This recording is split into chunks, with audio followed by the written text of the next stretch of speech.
As I was doing just a little thinking and research on comfort zone,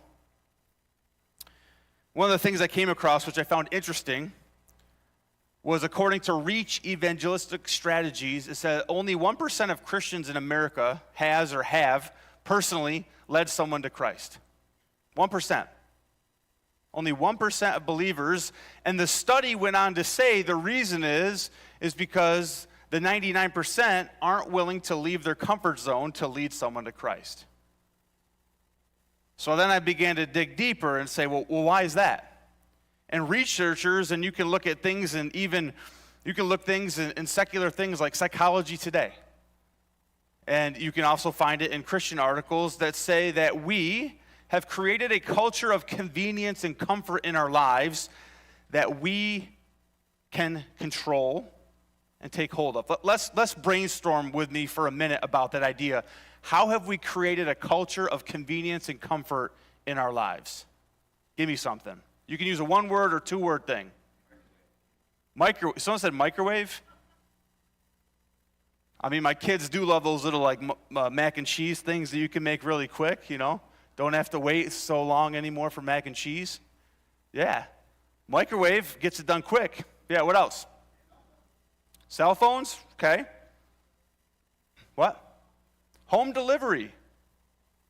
Has anybody in here ever DoorDashed, Walmart deliveried? Can the list go on? Anybody ever done that? Okay. Right? You really don't even, like, if you really only have to, like, maybe move 6 steps from your couch to the front door to where you ask them to leave it. And if you're really brave, you can tell them to open up the first door and go inside your porch and leave it there if you really want to. Right? And it's quick, and that's why we also call it fast food. It's convenience. How fast can I get something? What else? Working from home, sure, right? Work from home, yeah. Think about that. How about these units on the side of our walls over here? What's that called? Air conditioning, right? A little too warm, cool it down. A little too cool, warm it up. Comfort control. How about all the features we have on a car about staying safe and being comfortable? Right? The list can go on and on. It also pours into our faith.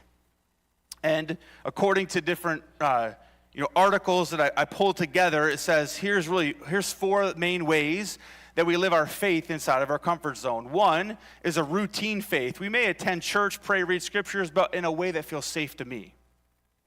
So I'll engage in my faith in a way that feels safe to me. And then in our culture, we can have selective obedience. We choose to obey in areas that don't disrupt our lives too much.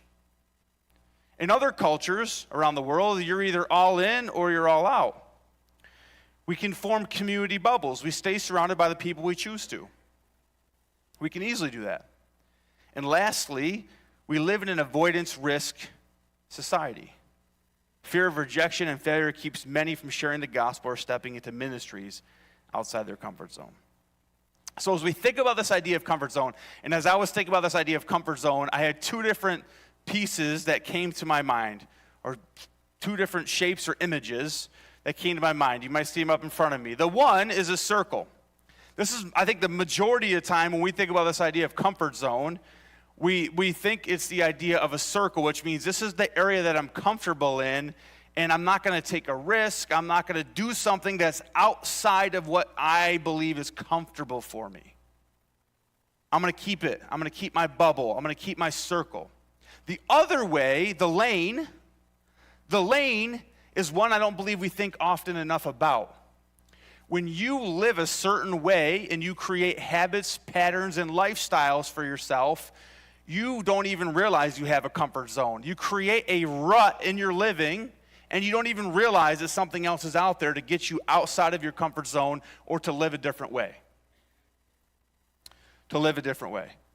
So keep these 2 ideas in mind. And no, we're not just going to talk about the idea of a comfort zone this morning. We're obviously going to go to the Word of God.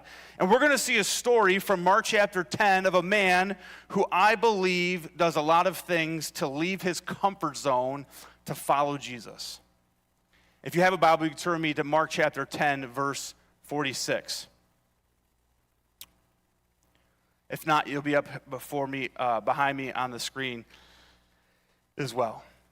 So Jesus is going around from town to town. He's actually, with his disciples, he's making his way to Jerusalem for Passover, which ultimately will lead to his death on the cross. It says, then they, which is the disciples and Jesus, then they came to a place called Jericho. As Jesus and his disciples, together with a large crowd, were leaving the city, a blind man, Bartimaeus, which means son of Timaeus, was sitting by the roadside begging. When he had heard that it was Jesus of Nazareth, he began to shout, Jesus, Son of David, have mercy on me. Let's talk about for a couple minutes, why would Bartimaeus have a comfort zone? In this text of Scripture, we can see a couple things that are clear. Bartimaeus is what? Blind. In the present moment, he's doing what? Begging. Okay? And there's a couple other things we'll highlight in here as well. So why would Bartimaeus have a comfort zone? Well, might have the circle comfort zone because, first off, he's poor. He couldn't work because of his condition. Social, people believed in those days if you were blind especially, it was because you committed some sin. And because of that, in regards to religion or the Jewish faith, in the temple you were declared unclean, so you couldn't even get into the temple.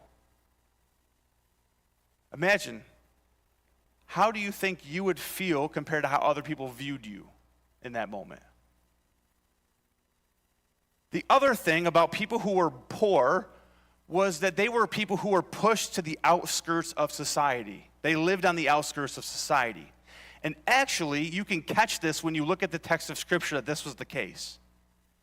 It says, as they were leaving the city, beggars would usually sit by gates.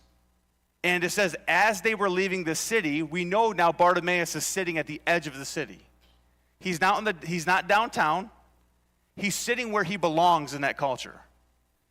Probably by a gate, because people would walk in and out of a city, but he's sitting at the edge. When they were leaving the city, he was there.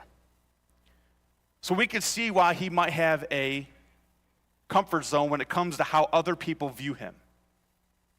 Secondly, though, in terms of the lane, why could he have a comfort zone that way?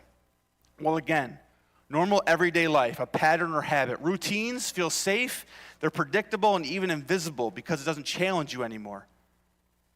So he's doing what he's always done. He begged day after day. Living was the way he had to survive. For us, it may be a comfort zone thing to go beg at a gate, but for him, that was his routine and pattern of life. So now, all of a sudden, there's someone different than any other time that's walked by him, and he begins to shout. So in one case, the blind man who's on the outskirts of the society, who's pushed away, begins to shout.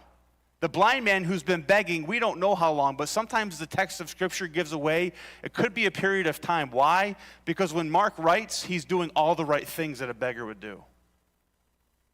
And so because of that, how does he know this man's different who's walking by him to get him out of that routine or that pattern? There's a story told of a man who had a farm. And on this farm, he had a little creek that ran through it. And so oftentimes when they would receive a lot of rain, the creek would overflow and new patterns would begin to be made of how the water would flow. But over time, as it rained more and more and more, it actually just stayed in the one rut because the one rut only grew deeper. It's kind of like the concept of erosion. Maybe you've seen a video before of a rock, and it'll be a rock that has 5 years of water trickling on it, 10 years of water trickling on it, 15 years of water trickling on it. And the one that's 15 has a nice valley to it. Because when something is done over and over and over again, it creates a rut. And so the interesting thing about the lane that we live in, what was once maybe new to you, maybe when you became a Christian, this was brand new. But the thing about the Christian faith is you're not called to live the same way you lived 10 years ago. So what was once a new rhythm has become now a restriction in your faith. Unless you can get yourself out of it. And many people don't realize that they're living in a comfort zone until something forces you to step out. Something challenges you to get out of your rhythm and your routine. And so for Bartimaeus, he had both. What people thought of him, but also Bartimaeus begged day after day at the city gate. And in one case, he's shouting, "Son of David, have mercy on me." What would people think? In another way, how does he know this man's any different than what the people who've walked by him have been like? As we're going to see, though, the only way we get out of our comfort zone is through something that's uncomfortable. Anybody ever, you don't have to raise your hand in here because ultimately Planet Fitness is a judgment-free zone. But did anybody ever sign up and get the free t-shirt at Planet Fitness? Some of you had like 3 aliases just to get the free t-shirt. Some of you remember back when they did the pizza and bagel days, free. But if you sign up for Planet Fitness, wear the t-shirt. Wear the t-shirt around town. Do you just wake up one morning with muscles? What do you got to do to get them? You got to work out. And the crazy thing about working out is, here's my science for the day, is that when you actually lift weights, your muscle fibers actually tear. And then as they repair themselves, they grow back stronger. So the only way a muscle grows is by tearing it. And the only way you leave your comfort zone is going to be through something that's uncomfortable, but in the end, you're grown stronger in your faith. So let's think about that when it comes to Bartimaeus. So Bartimaeus over here, what would other people think about him? Well, many rebuked him and told him to be quiet. You're a beggar. Who are you to yell? But he only shouted all the more, "Son of David, have mercy on me." Think about that.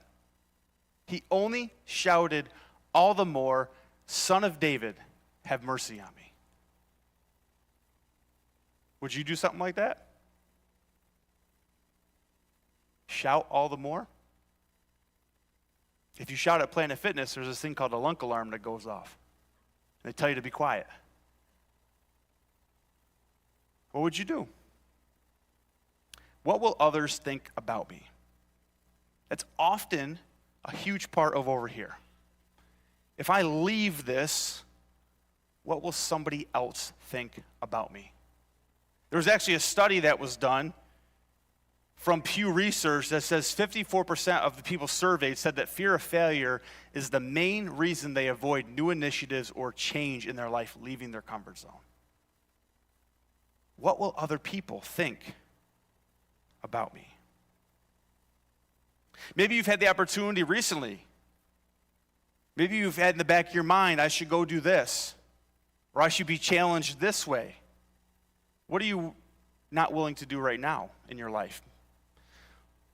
Is there something that God has called you to right now that you are wrestling with? Should I step out and do this? Well, Bartimaeus shows us that you yell all the louder. You get a little uncomfortable to see what happens. Here's what happens. Jesus stopped and said, "Call him." So they called the blind man. Here's what I don't get. They're all heckling him. And then Jesus is like, "Stop, get him over here." They're like, "Cheer up, on your feet, he's calling you." How did they go from hecklers to champions here? I don't understand that part. They're heckling him, and now they're like, "Yeah, let's go, he's calling you." They probably didn't think Jesus was going to do anything. It says, then throwing his cloak aside, he jumped up to his feet and came to Jesus. Jesus says, "What do you want me to do for you?" The blind man said, "Rabbi, I want to see." It's a fascinating question. What do you want me to do for you? Think about that for a moment. As Bartimaeus lives in the rhythms and routines of life, what was he hoping to accomplish that day when he started out? To get what? To get money. What could he have said to Jesus? "I want money," right? "I want money." I heard you turned that water into wine. Maybe you could turn it into dollar bills, What would you say? Jesus is like, what do you want me to do for you? And Bartimaeus says, I want to see. Which means if he sees, he leaves all this behind. And that might be more scary than anything else. He's used to the routine. He already knows how people are going to react. What are people going to think about him in this new life if Jesus actually does what he's asking? But here's the fascinating thing. I've kind of had us hold on to this, is this. In the rhythms of routine in life, do you know anything? When someone's blind, they do what better? They hear better. And this is towards the end of Jesus' ministry. So as Bartimaeus begged, many people believe, scholars believe, that he heard people talking about this man Jesus. Bartimaeus heard about Jesus. And I bet you in the back of his mind saying, if I ever have the opportunity for this man to walk by me, I'm going to step out and do something about it. See, the amazing thing is that even though he couldn't see, he had vision. He had vision to step out of his comfort zone and leave whatever it was behind. And he says a couple key things here that we're not going to go too in depth on, but he addresses Jesus in a unique way. He says, Son of David, which really was the call of, you are the Messiah, come and save me. So he knows. He's called him directly of who he is. But there's one more thing that we've jumped really quickly by that we're going to come back to. It says this, throwing his cloak aside, he jumped up to his feet and came to Jesus. See, as I read this, I had to go back. I've read this story before. I've done some things on this story before. The amazing thing is he throws his cloak aside before Jesus ever heals him. So when Jesus tells him to get up, he throws his cloak aside and he goes. Now, if we don't understand context, it won't make a lot of sense. You might say, it was a hot day. It was a hot day in the Middle East. He didn't need his cloak. But though in that context, for a beggar, a cloak wasn't just clothing. It was security. It was his lifeline. Yes, it kept him warm on cool nights, but it was what he probably laid out to collect his coins. It was what his profession was. It symbolized actually an identity. Or in the concept of keeping warm, it would go over him. That was his house. That was his house in that society. He would throw the cloak over top of him at nighttime and lay it out on the ground during the day. He had so much faith to step out of his comfort zone. When Jesus gave him the opportunity, he says, I'm not going to need this anymore. I'm leaving this behind, and I am leaving that behind. I'm leaving it behind. So again, coming back to 51, what do you want me to do for you, Jesus asked. The blind man said, Rabbi, which again, teacher, I want to see. And then we finally see at the end, Jesus says, go. Your faith has healed you. Immediately he received his sight and went back to begging. Immediately he received his sight and followed Jesus along the road, who was actually leaving that town to go to Jerusalem.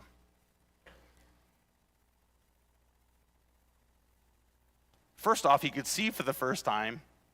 Second off, you might be able to have, when his eyes are closed, he might be familiar with how to get around, but now he can see, and now he's going to a whole new place because he wanted to be with Jesus. He left it all behind. So Bartimaeus has a comfort zone that we see that he's willing to leave behind. And the question is for us, is what about you? What is your comfort zone that you're saying, I'm not willing to step out?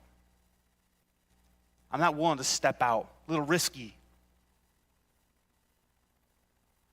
Over here, though, you might not even realize that this is your comfort zone because you're just so used to living this way. that you don't even realize that Jesus is calling you into a different way of life. Bartimaeus shows us when you put your faith in Jesus, willing to throw your cloak and say, I'm in, what Jesus can do. So as we close here, I want to give us 4 other thoughts on our comfort zones and how it fits with this story. Number 1, the only way for Bartimaeus to fully experience Jesus that day was to leave his comfort zone. If I took a survey and I asked, how many of you want to fully experience the life Jesus has for you? How would you answer that? Because my follow-up is the only way for you to experience that is for you to leave your comfort zone. It's the only way. Because when you leave it, you're not in control. And you're saying, Lord, if you don't show up, then I don't know what to do. It's the only way to leave. It's the only way to fully experience Jesus in our life. Secondly, I've seen this a lot of different places this week as I've just been meditating on this. Comfort is the enemy of your calling that God has for you. That is the one thing that he's going to challenge and the one thing he's going to ask you to leave behind. So what is God calling you to do in this season of life? And it may require you leaving your comfort zone. Now, I get it. Even walking through the door of a church can be leaving your comfort zone. I totally get that. It doesn't have to be huge things. It just could be wherever you're at in your life. But comfort is the enemy of your calling. Thirdly, we must practice in being proactive of the pursuit of leaving our comfort zone. Don't wait until you're like, well, God hasn't asked me to do anything. Don't wait. Don't wait. Get in the practice of doing it. Get in the practice of being able to do it. And then as you practice it, it becomes easier. Like, challenge yourself. Like when you go downstairs for coffee this morning, say, I'm gonna go introduce myself to one person I don't know. I'm gonna practice it. Right? When you get to work tomorrow, you know what? I'm gonna strike up a conversation with the person I've been working for a year, but I just haven't really felt comfortable doing it. I'm just gonna try it. And then guess what? As you get into it, leaving your comfort zone becomes easier because you're willing to do it. Be proactive in the pursuit of leaving your comfort zone. You have to practice it. Fourthly, we need to practice being uncomfortable in life. When we control everything in our life that is about comfort and makes us comfortable, how would we ever think that all of a sudden we're just going to snap our fingers and our comfort zone's behind us? Practice being uncomfortable. I'm not sure what that means. I don't think it means when you get in the car today, turn the heat all the way up and drive home and say, oh, I'm sweating, I'm so uncomfortable. That's not what it means. You can do that, but it's just practice putting yourself in uncomfortable positions. It doesn't even necessarily be something God's called you to, but God's given us wisdom and discernment and saying, I'm going to go be in this uncomfortable position. I'm going to walk into it. I'm just going to try it out. See what God has. Practice being uncomfortable. So this week, I want you to focus on one. What is the one that Jesus is asking for you to leave behind? Is it to step out of what people think about you and taking risks? Or is it for you saying, Lord, show me the ruts of living I've created in my life and help me get out of them to live in the ways you've called me to live? For Bartimaeus, people thought a lot about him, so much so that they were heckling him to be quiet when he began to shout. You should know your place, Bartimaeus. Be quiet and just beg. Over here, he had begged for years. But all of a sudden, one day, one man changed everything for him. But how was he ready for that? I believe he was proactive in practicing, hey, if I get a chance with this guy, I'm taking it. I'm willing to be uncomfortable to see what Jesus can do for me. Which one? If you think about it, walk out of here today, don't think about it, nothing's going to change. Are you willing to leave your comfort zone to see what Jesus wants to do, not only in your life, but in the life of other people around you? So, we don't do this often. Once in a while, we'll do it. Just as a reminder, I have my two sides, and if you believe that you need the reminder, you can come up and grab one and put it someplace to remind yourself, hey, get me out of the routine. Get me out of the rhythm and patterns of life because I've created a rut. Or, hey, I need to step out. And you think about it. Maybe you put the story of Bartimaeus alongside of it, whatever you want to do. So as we sing this song, I want you to come up and grab one. Say, Lord, this is the area of my life I want to step out. I want to step outside my comfort zone to see how you, Jesus, are going to show up. And Mark gives us a story to remind us of the power of Jesus and what we do when we leave our comfort zone and how he shows up in it. So as we sing this song, the goodness of God, is the reminder that all of our life, he's been faithful. And more so, all of our life, he chases after us. So as God is right there with us, we can walk out of our comfort zone into what he has for us. So as we sing, you can stand and sing. You can also feel led to come and grab one that you believe speaks to you. And maybe even that's enough of a comfort zone thing to say, I'm going to stand up and come up in front of other people to do this. What are they going to think of me if they know I have a comfort zone? We all have them.